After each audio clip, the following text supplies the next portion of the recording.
গুরু শব্দটি সংস্কৃত শব্দ। গু অর্থাৎ অন্ধকার, রু অর্থে দূরকারী। সুতরাং গুরু এমন একজন ব্যক্তি যিনি অজ্ঞানতার অন্ধকার দূর করেন তার শিষ্যের, আত্মোপলব্ধির দিকে নিয়ে যান শিষ্যকে।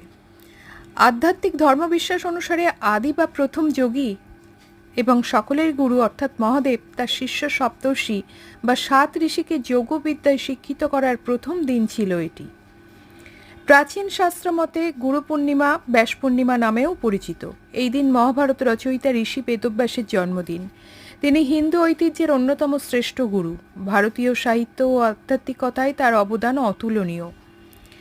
বৌদ্ধ ঐতিহ্যে বলছে বৌদ্ধ ধর্মে এর বিশেষ তাৎপর্য আছে, কারণ ভগবান বুদ্ধ জ্ঞানলাভের পর সারনাথে তার প্রথম ধর্মোপদেশ অষ্টাঙ্গিক মার্গপথের সূচনা করেন শিষ্যদের নিয়ে।